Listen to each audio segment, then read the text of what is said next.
বার্তা এক নজর।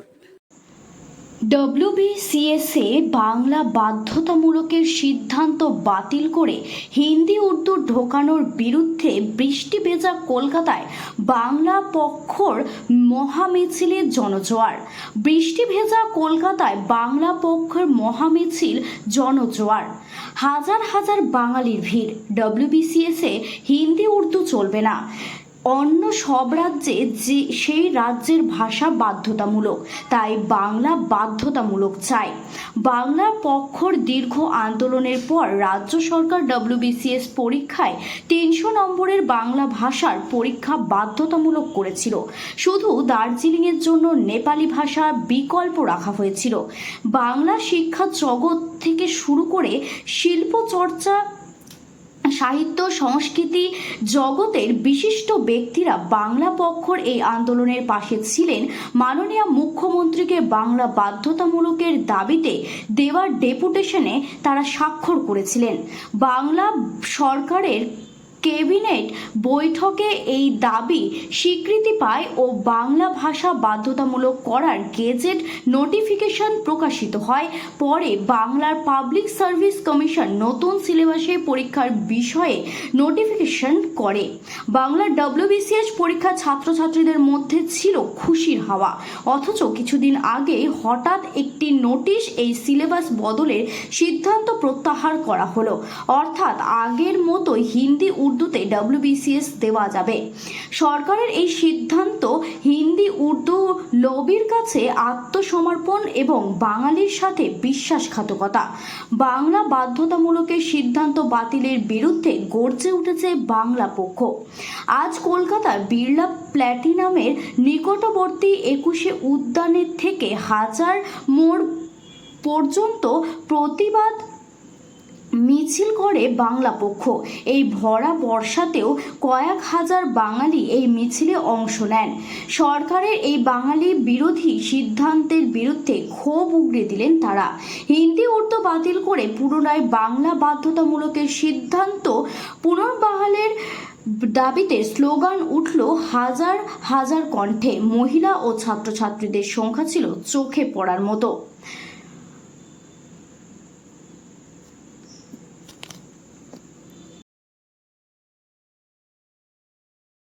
ভাষায় পরীক্ষা দিয়ে Bihar civil service, UP civil service পরীক্ষা দেওয়া সম্ভব নয়।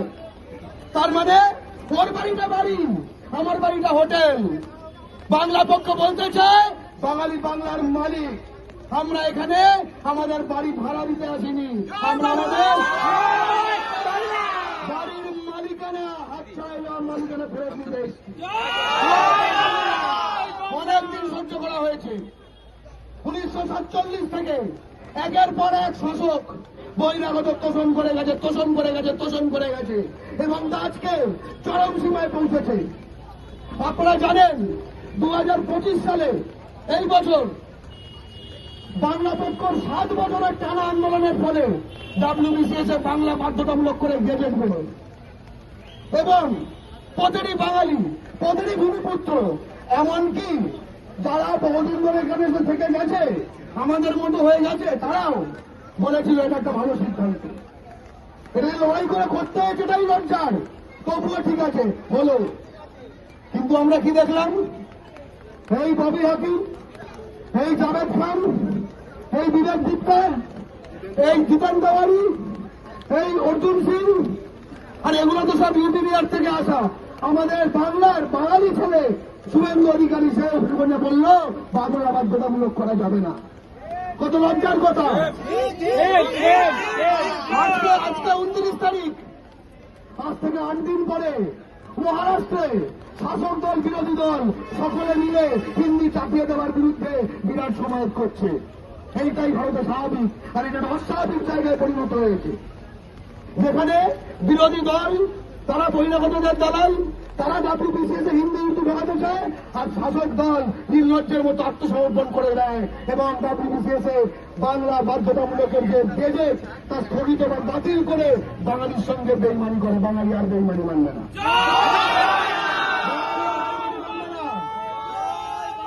স্পষ্ট কথা, একটা বছর আছে, জানিস হাত জোর করে আসবে, বাংলা বাধ্যতামূলক না হলে কিন্তু ভাই আমাদেরও হাত জোর। বাঙালি তুমি ভোটার থেকে ভোট ব্যাংকে পরিণত হবে। আর আমরা ব্যবহৃত হব না। এই প্রতিটি দল, তৃণমূল হোক, সিপিএম হোক, বিজেপি হোক, কংগ্রেস হোক, ভোট করে দাঁড়ানো এবং তারা আজকে মনে করছে যে হিন্দি উর্দু ঢুকিয়ে হবে, যা না ভোট করি ইউপি বিহারে গিয়ে ভোট কর, বাংলার মাটিতে না, এখানে না, দিল্লি কোনো এবার একটা কথা মনে করিয়ে দিতে চাই, এই মাটিতে, এই পশ্চিমবঙ্গে, বাংলা ভাষার ভিত্তিতে তৈরি পশ্চিমবঙ্গে তুমি যদি সিপিএম হও তুমি 5%, তুমি যদি কংগ্রেস হও তুমি 6%, তুমি যদি মুসলমান হও তুমি 27%, তুমি যদি বিজেপি হও তাহলে তুমি 39%। বাঙালি জাতির প্রতি দায়বদ্ধতার কুপন, বাঙালির প্রতি ভালোবাসার কুপন, আমাদের ছেলে মেয়ের মুখে হাসি ফোটানোর কুপন। তাই লড়াই চলছে। ওই গেজেট বাঙালি একদিন আস্তে আস্তে হিন্দি উর্দুর গেজেট চালিয়ে দেবে, পুড়িয়ে দেবে। এবং বাঙালি জিতবে। WBCS কেন, সব পরীক্ষায় বাংলা বাধ্যতামূলক হবে। জয় বাংলা।